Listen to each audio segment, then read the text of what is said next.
que les quiero yo mencionar aquí es tratar de contestar tres preguntas. La primera ¿es posible un presupuesto base cero en México? Segundo, ¿una meta de reducción de gasto sería suficiente por sí misma? ¿Vale la pena pensar en una reducción de gasto como única meta si ese fuera el caso? Y tercero, ¿qué tan viable veo yo que hoy en este momento y en estas circunstancias sea un presupuesto base cero?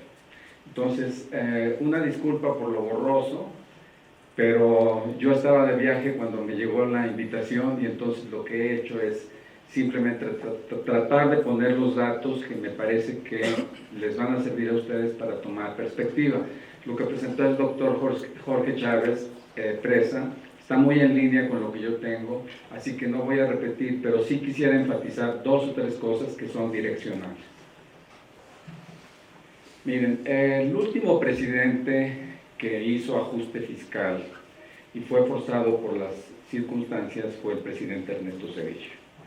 Como ustedes saben, él toma al país comenzando una gran crisis, con un déficit fiscal que estaba oculto en gran parte, una moneda sobrevaluada y además muchos escándalos de corrupción que le quitaban legitimidad a varias de las medidas que tuvo que tomar. Recuerdo una cena, por ejemplo, en la que vinieron inversionistas internacionales muy importantes para platicar con varios representantes del PRI que estaban recibiendo en ese momento la propuesta del presidente Zedillo de elevar la tasa del IVA, y varios de ellos en esa cena dijeron: nosotros no vamos a poder apoyar eso. 2 semanas después, uno de ellos salió corriendo de una reunión a donde tuvo que ir a defender la propuesta. Entonces lo que les digo es, el presidente Zedillo afortunadamente pudo tener un enfoque estrictamente en el ajuste que tenía que hacer. Y él terminó el año 2000 exitosamente con un gasto total de 1.2 billones. Llegó el presidente Fox, hizo gobierno de 6 años y lo dejó con 2.2 billones. Entonces 1 billón. Y luego en 2012, el presidente Calderón lo deja en 3.9 billones. Y luego este gobierno empieza en 2013 aumentando el presupuesto con incrementos de 6.2% y 5.4% en su proyecto de gasto. O sea, como que no tomó nota de este arrastre que había de gasto. El gasto corriente pasó de 705 mil millones de pesos y en 2014 está en 2.6 billones. Entre tanto, en estos 12 años del panismo y 2 del actual gobierno, lo que hemos visto es prácticas de dispendio de gasto. No solamente es el gasto corriente, sino es el gasto de inversión, que trae un dispendio enorme, por lo que acabamos de escuchar, pero les podemos narrar 50 ejemplos en donde ustedes podrían imaginarse que toda esta expansión de gasto sí se pudo haber evitado.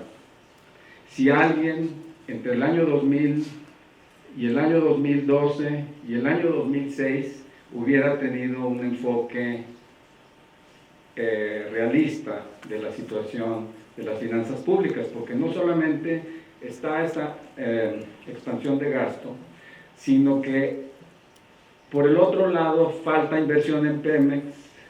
Pemex tiene que importar la gasolina, el 50% de la importación ya no se pudo, se tuvo que hacer porque ya no hay capacidad de refinación, porque no se invirtió en refinación. Ahora, está bien, en muchas instancias ya conocemos el argumento de que, bueno, es que son empresas ineficientes y para qué invierto más en esos procesos ineficientes porque van a acabar perdiendo dinero. Todo lo cual es cierto en esa instancia particular. El hecho, sin embargo, es que es un sector del cual depende toda una gran cadena de producción que utiliza lo que produce ese sector como materia prima y que requiere idealmente certidumbre de suministro de largo plazo para poder incrementar sus inversiones. Industria química, industria petroquímica, la misma refinación. Entonces, como porcentaje del Producto Interno Bruto, el gasto del presidente Zedillo, que fue 19.2% del Producto Interno Bruto, ahorita anda en 26% y más del Producto Interno Bruto. Entonces, vean ustedes, México en 12 años subió más del 6 puntos porcentuales del PIB y la economía no creció. Entonces, ¿en qué gastó si ese gasto no impactó la economía? Podemos ver la siguiente. La inversión física aparentemente está creciendo de 139,000 millones de pesos en el año 2000 y el incremento que se planteó en la propuesta de presupuesto de este gobierno es de 595,000 millones. Entonces dirían ustedes, oye, pues sí, es un incremento bastante fuerte. Pasó de 2.2% del PIB a 4.6% del PIB. Entonces, ciertamente, por lo menos ese incremento podría argumentarse que es justificable, ¿sí? Porque hay que invertir en infraestructura, en carreteras, en aeropuertos, etc. Sin embargo, una parte gruesa de esta inversión física es un cambio en la contabilidad de lo que Pemex tiene que pagar por los vencimientos de sus proyectos que hizo con Pidiregas, que nada más para que vean, el nombre de Pidirega quiere decir proyecto de impacto diferido en el registro del gasto. Entonces, esto se los menciono nada más para que vean cómo en estos últimos 15 años, desde que llegó el primer gobierno de alternancia, lo que ha ocurrido es una descomposición y un acomodo ad hoc de formas, de lenguaje, de renglones, de partidas, de asignaciones de contratos y por supuesto todo esto viene acompañado de mayor asignación de recursos. El ingreso petrolero incidentalmente está contribuyendo con 385,000 millones de pesos en el año 2000 a 1.2 billones de pesos en el año 2014. Sí, el ingreso petrolero, tomándolo como derechos de hidrocarburos que paga Pemex a la extracción. No incluye el IVA sobre gasolina y los derechos especiales sobre producción, que son de menor cuantía del ingreso del derecho sobre hidrocarburos. Veamos la siguiente.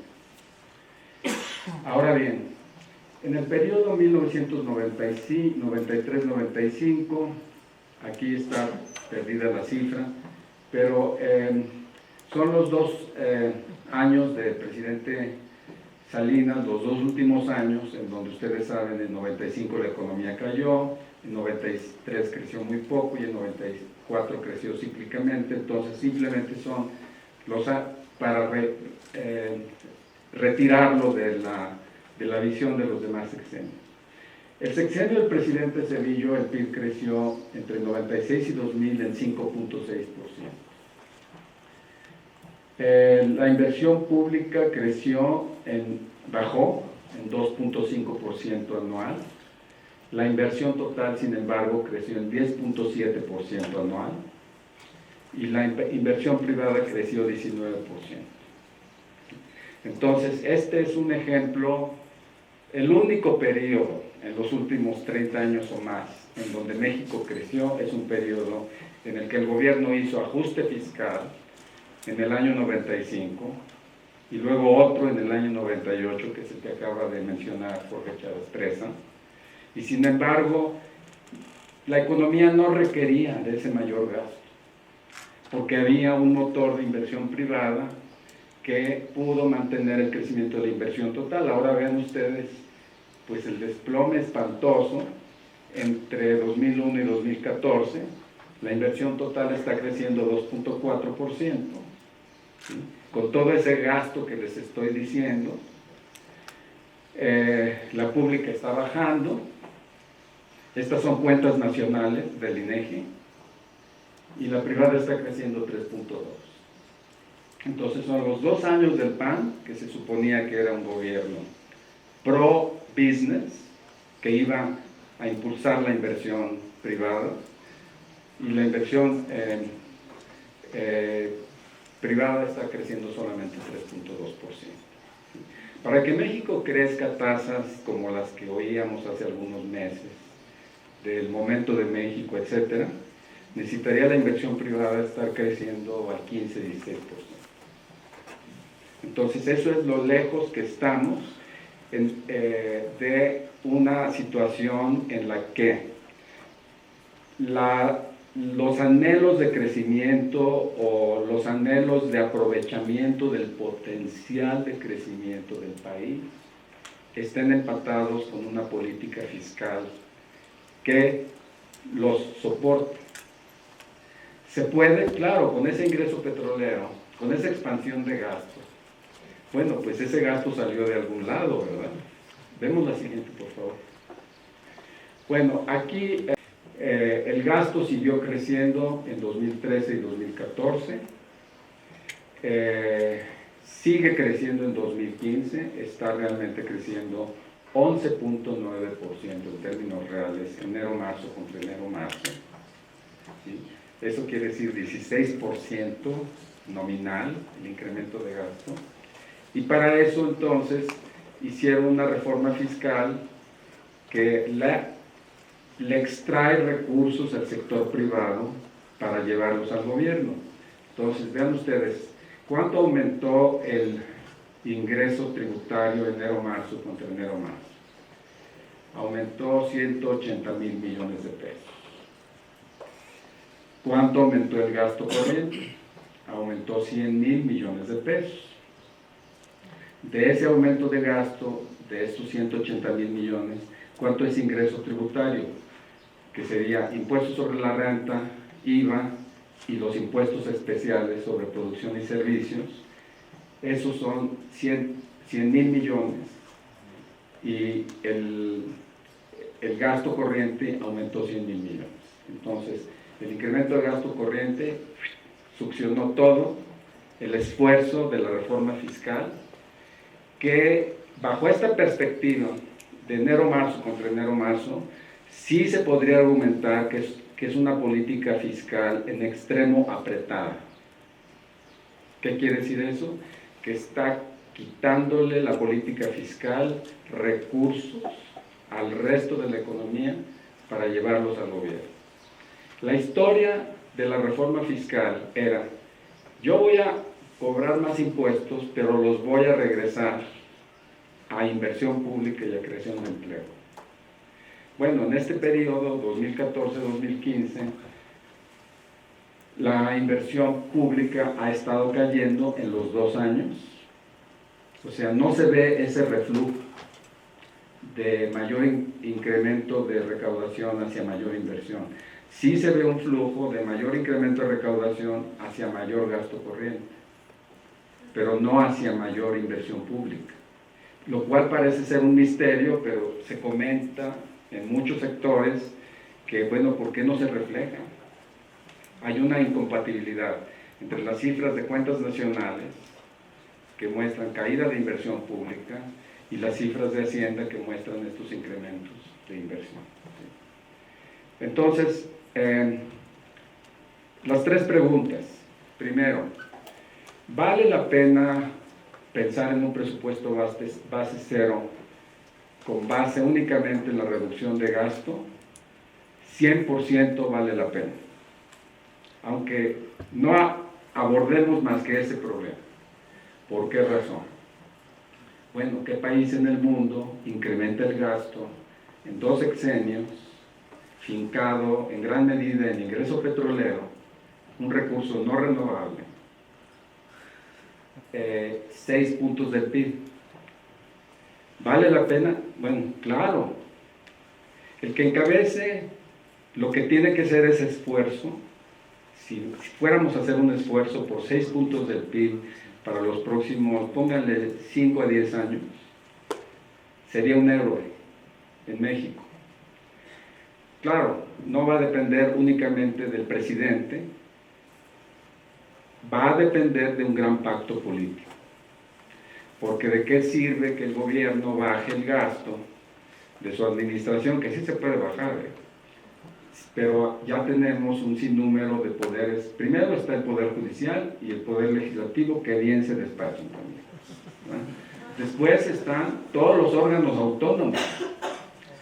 O sea, esta tendencia, yo diría, equivocada, de querer hacer todo cambio de ley viene acompañada de un nuevo órgano.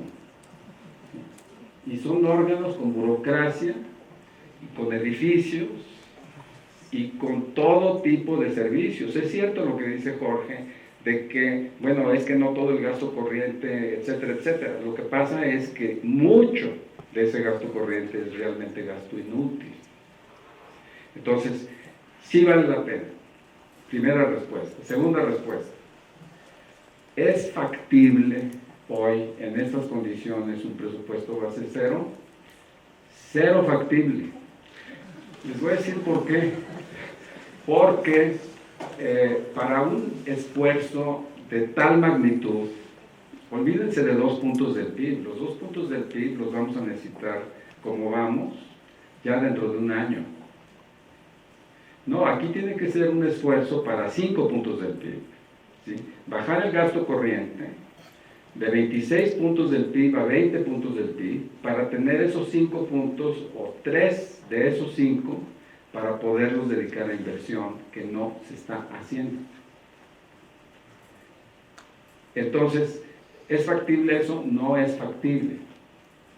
¿Por qué? ¿Cómo creen que un gobierno que toma sin crítica, sin ningún sentido crítico, 2 sexenios de prolongación lineal del gasto, va a poder reenfocar en el tercer año de gobierno, con vistas al cuarto año de gobierno, con elecciones enfrente, y cuando el sexto año de gobierno ya no va a contar?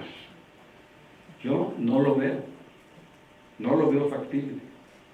Ahora, ¿vale la pena entrar en la discusión? Sí, sí vale la pena, porque lo que se pueda hacer en términos de discutir lo que es viable cortar, cuál es la metodología, cuál sería, yo lo que recomendaría aquí serían acortamientos, más que irnos a un gran programa grandioso que tiene el riesgo en México de acabar en nada. Porque los programas grandiosos de México, vean ustedes, por ejemplo, el tema de productividad, con el que empezamos en 2013. ¿En qué ha acabado? ¿Quién habla hoy de productividad? Nadie. Entonces, el presupuesto base cero corre el peligro de también acabar en eso, que en 2 años ya nadie está hablando de eso, porque nos atraparon las circunstancias de 2017 y de 2018. Muchas gracias.